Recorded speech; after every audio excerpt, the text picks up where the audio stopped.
안녕하세요. 제주에 있는 호텔에서 일하고 있는 야대입니다. 저번 영상은 호텔리어 연봉에 관해 다뤘었죠? 이번엔 그 연장선상에 있는 고민거리를 다뤄보려고 합니다.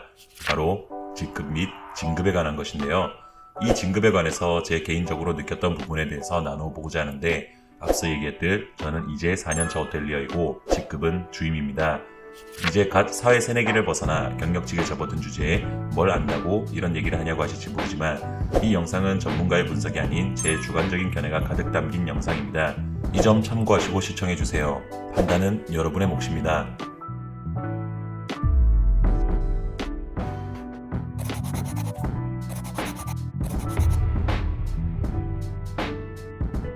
호텔리어 직급과 진급을 다루기 전에 이해하셔야 할 개념이 있는데, 우선 호텔리어는 회사원처럼 하나로 뭉뚱그려서 보기가 어려운 직업입니다.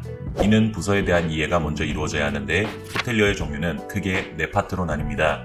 표를 참고해보면 아시겠지만 부서를 하나하나 쪼개면 굉장히 다양한 부서로 나누어지는 걸 알 수 있는데, 이는 그 호텔의 성급과 규모에 따라 다양한 차이가 발생합니다. 또한 한 호텔 내에서 일한다고 해서 소속이 완전히 같은 것만도 아닙니다. 예를 들어 하우스키핑과 식음료 업장을 아웃소싱으로 돌리는 호텔도 많습니다. 말 그대로 위탁 처리하는 거지요.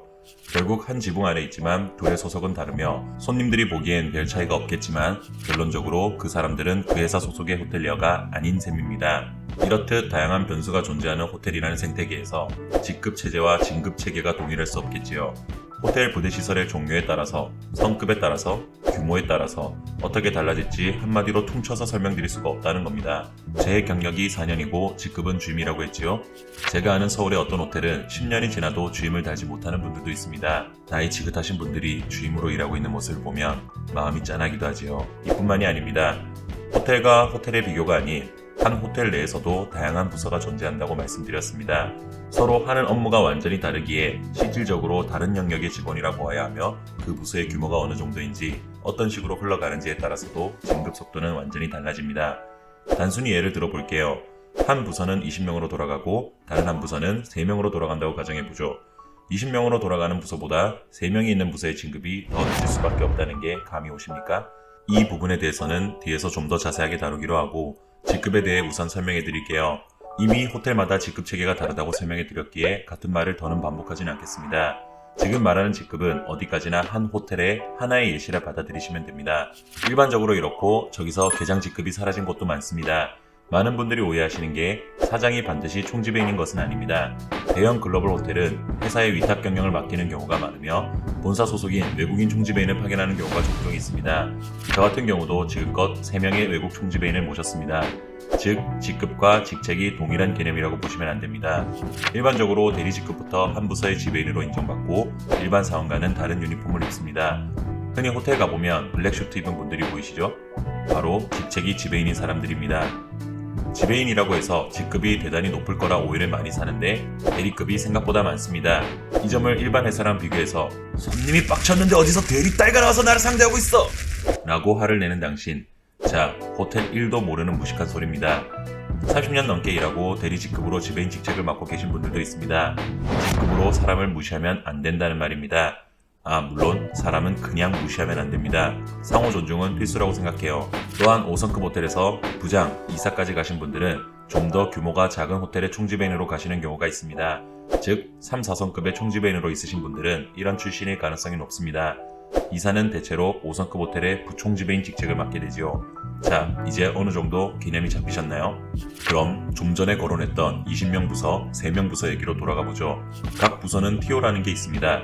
간단하게 개념을 설명해 드리자면, 학교에 교장과 교감 선생님이 있죠. 교장 선생님이 퇴직하거나 죽기 전까지 교감은 계속 교감입니다. 이 개념을 이해하시면 TO의 개념을 다 이해하신 겁니다. 회사는 각 부서의 지배인 몇 명, 그 밑에 직급자 몇 명이라는 TO를 제안해 둡니다. 예를 들어 프론트의 대리 1명, 주임 2명이라는 TO를 잡아둔 부서에 신입사원으로 들어가게 되었다고 가정해 봅시다. 저 윗사람이 진급해서 직급이 높아지거나 퇴사하기 전까지 당신은 그 부서에서 영원히 진급할 수 없습니다. TO가 비는 부서로 옮겨서 진급하거나 윗사람을 죽이는 즉 회사처럼 3년 지나면 주임, 대리 달아주는 구조가 아니라는 겁니다. 제가 3년이라고 주임을 달았지만 제 위로 있던 6년, 7년 일하던 선배가 끝끝내 사원으로 일하다가 퇴사하는 경우도 보았습니다. 그럼 20명이 일하는 부서와 3명이 일하는 부서 중 어느 쪽이 진급이 느릴지 감이 잡히시지요? 티오가 적은 부서는 한 사람이 무거운 엉덩이를 깔고 앉으면 말 그대로 그 부서 내에서는 영원히 진급할 수 없다는 소리입니다. 부서를 옮기거나 이직하는 수밖에 없어요. 호텔리어를 꿈꾸고 계신 분들은 다양한 파트로 나누어져 있는 호텔리어의 부서 체계를 잘 고민하시고 직장 및 부서를 잘 선택해야 진급에 대한 속도가 달라집니다. 진급은 곧 연봉에 대한 얘기이기도 하니 박봉이란 소리 안 들으려면 본인의 능력을 빨리 인정받아 최대한 몸값을 올리는 게 경제적인 부분만 한정해서 가장 덜 힘든 길입니다. 즉 능력과 시운을 동시에 잘 받아야 진급이 빨라지고 몸값도 높아진다는 겁니다. 이 진급 시스템에서 행운과 기회를 잡지 못하고 세월의 흐름에 동초가 되는 사람들이 호텔리어라는 업 자체를 그만두거나 이직을 결심하게 됩니다. 호텔리어는 이직률 및 퇴사율이 대단히 높은 직업입니다.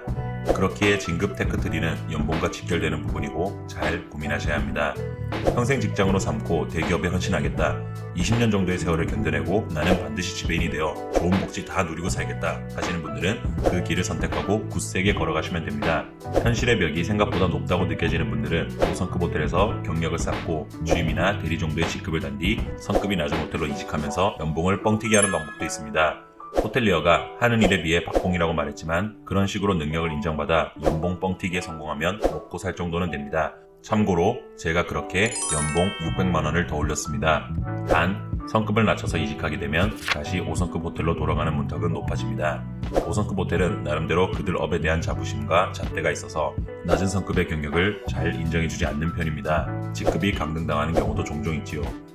이 주제에 관해서 할 얘기가 많은데 영상이 길어질 것 같아 이만 줄이겠습니다. 다음 영상은 이 주제의 연장선이라 할 수 있는 총지배인 되는 법에 대해 다뤄볼게요. 어떤 부서를 겪어가며 진급 테크트리를 타는지를 주제 삼아 준비해보겠습니다. 많이 기대해주세요. 이상으로 호텔리어와 고객 모두를 위한 채널 야대였습니다.